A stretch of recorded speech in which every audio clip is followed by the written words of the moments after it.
Hello friends, आज हम पढ़ने जा रहे हैं रामायण, जो कि हर परीक्षा में पूछी ही जाती है।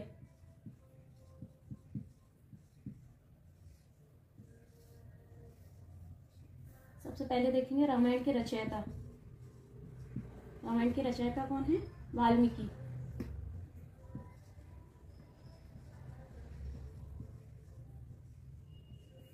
दूसरा देखते हैं विभाजन।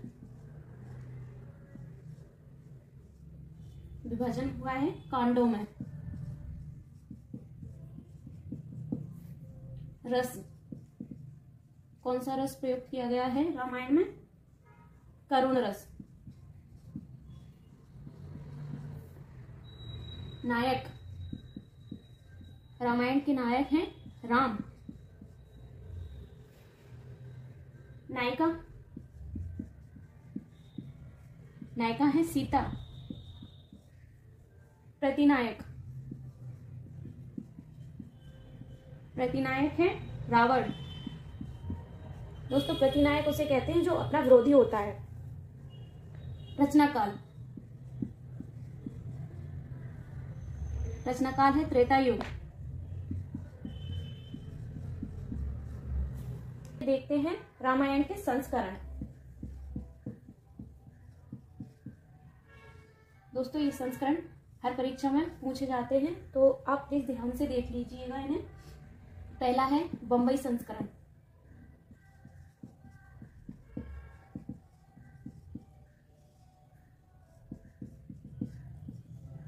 यह संस्करण सर्वाधिक प्रचलित है और प्रमाणिक है।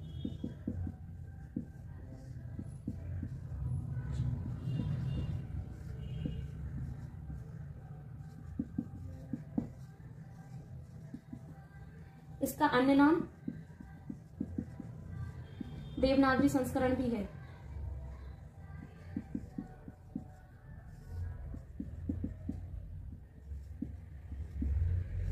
देवनागरी संस्करण, औचित्य संस्करण। दूसरा है बंगला संस्करण।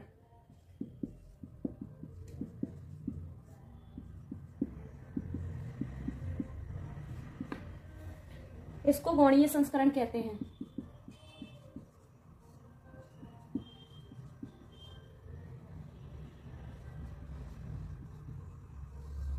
ये देखते हैं तीसरा संस्करण,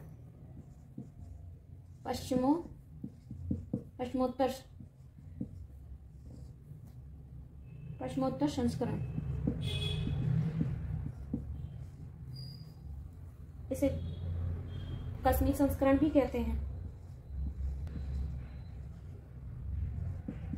कश्मीरी संस्करण। चौथा है अपना दाक्षिणात्य संस्करण। आइए देखते हैं कांड क्रम अनुसार। पहले आएगा वाल कांड, दूसरा है अयोध्या कांड,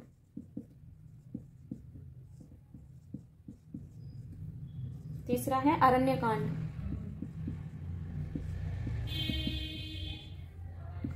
चौथा है अपना किष्किंधा कांड। किष्किंधा कांड। पांचवा है सुंदर कांड।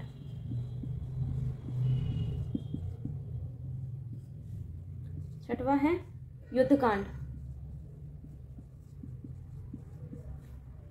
सातवां है उत्तर कांड। बाल, अयोध्या, अरण्य, किष्किंधा, सुंदर, युद्ध। आइए इनके सर्गों की संख्या देख लेते हैं। बालकांड में 77 सर्ग, अयोध्या में 119 सर्ग, अरण्यकांड में है 75 सर्ग, किष्किंधा में 67, सुंदर में है 68, युद्धकांड में 128 और उत्तर में है 111 सर्ग। सबसे लघुतम सर्ग पूछा जाए तो हो जाएगा अपना किष्किंधा कांड, लघुतम। आइए प्रश्न लिख ही देते हैं। सबसे छोटा सर्ग कौन सा है? तो हो जाएगा किष्किंधा, किष्किंधा कांड। और सबसे बड़ा पूछ लिया जाए तो हो जाएगा युद्ध कांड। आप इनका क्रम याद रखिएगा क्योंकि क्रम अनुसार पूछे जाते हैं ये। बालकांड में 77 सर्ग, यहाँ से ऐसे ट्रिक बना लीजिए कि बच्चा 7 साल का है। अयोध्या में 119 है। अरण्य कांड में 75 वर्ष की आयु में लोग वनवास जाते हैं। किष्किंधा में 67 है, ये सबसे छोटा है। सुंदरकांड में 68 है। युद्ध कांड सबसे बड़ा है इसलिए 128 है। और उत्तरकांड में 111 है। आइए देखते हैं रामायण के उपजीव्य।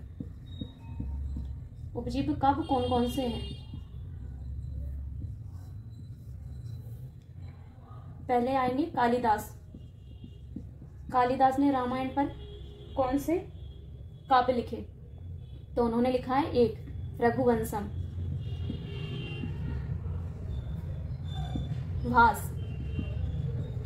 भास ने लिखे हैं 2 अभिषेक और प्रतिमा। भवभूति ने लिखा है उत्तर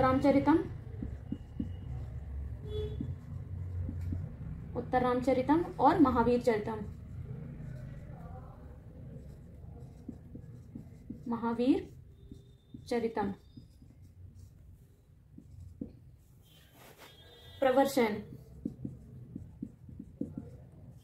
प्रवरसेन ने लिखा है सेतु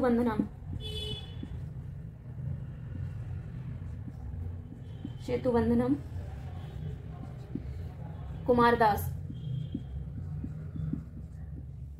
कुमारदास ने जानकी हरणम।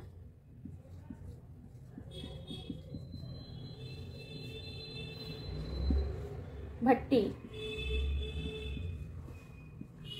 ने लिखा है रावण वधम।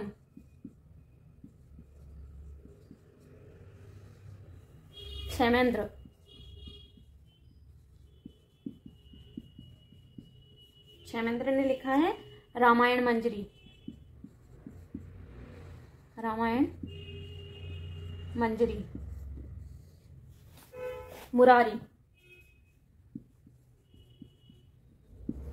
मुरारी ने लिखा है अनर्घ राघवम।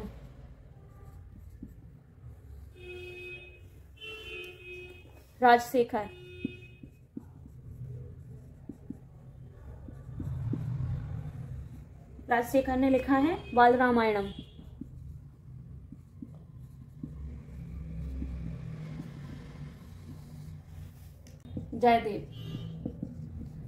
जयदेव ने लिखा है प्रसन्न राघवम।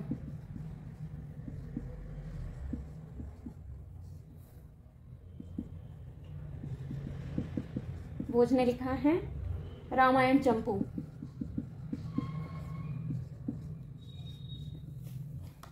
आइए बालकांड की विषय वस्तु देख लेते हैं। बालकांड इक्ष्वाकु वंश का वर्णन है। दूसरा है भागीरथ द्वारा गंगावतरण।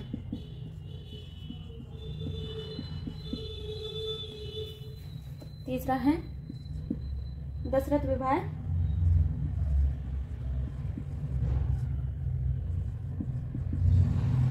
एवं उनकी संतानहीनता।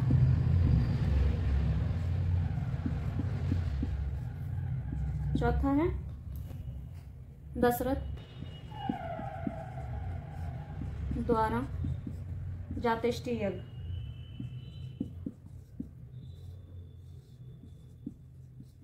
हैं जिससे संतान की प्राप्ति हो।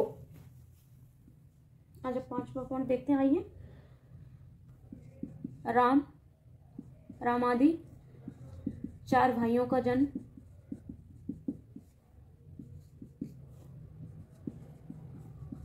और शांता का जन्म। इस राम 4 भाई और उनकी बहन शांता 5 संतानों के कारण दशरथ को पंचप्रसूति भी कहा जाता है।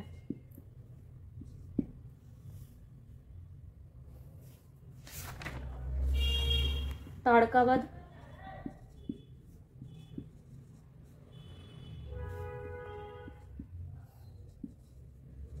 अहिल्या शाप विमोचन।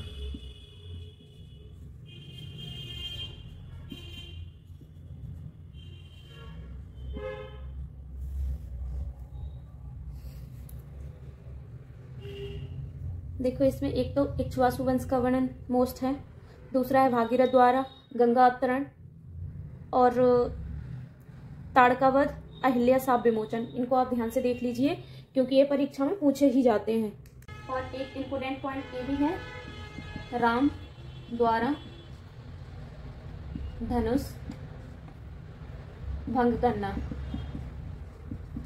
यदि पूछा जाए राम द्वारा धनुष भंग करना किस कांड में है, तो वह आ जाएगा अपना बाल कांड में। ऐसा देख लीजिए, दशरथ से लेकर राम विवाह तक की कथा बालकांड में है। देखते हैं अयोध्या कांड। अयोध्या कांड की विषय वस्तु।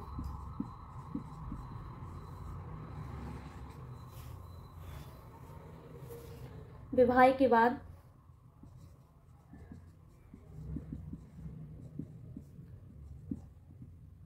राम का अयोध्या लौटना।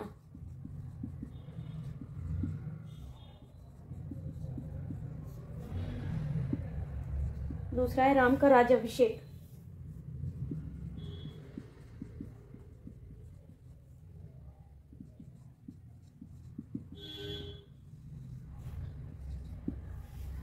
तीसरा है मंथरा का षड्यंत्र।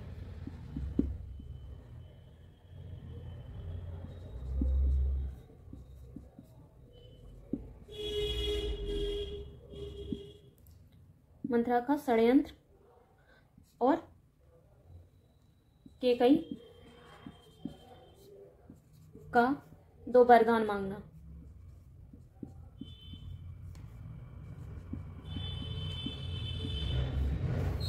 विवाह के उपरांत जब राम अयोध्या से लौटकर आते हैं, तब राम के राज्याभिषेक की तैयारी चल रही होती है। तभी मंथरा षड्यंत्र रचती है और कैकेयी से कहती है कि तुम अपने वचन मांगो और भरत का राज्याभिषेक करवाओ। तो कैकेयी उनसे दशरथ से वचन मांगती है कि राम को 14 वर्ष का वनवास दो और भरत का राज्याभिषेक करवाओ। तो वो तो वचनबद्ध थे, तो उन्हें वचन देना पड़ा। अब देखते हैं राम वनगमन।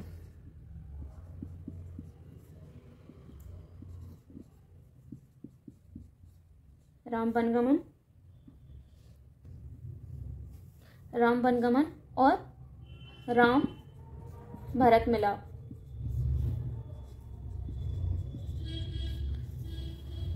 जब वह वनवास के लिए जा रहे होते हैं, तब उन्हें भरत मिल जाते हैं रास्ते में। वहां पर उनका मिलाप हो जाता है। फिर वो आगे जैसे ही प्रवेश करते हैं वन के लिए, तो उन्हें रास्ते में सबसे पहले तमसा नदी मिलती है। Thank you friends. वीडियो पसंद आई हो तो लाइक करें, सब्सक्राइब करें और कमेंट करें।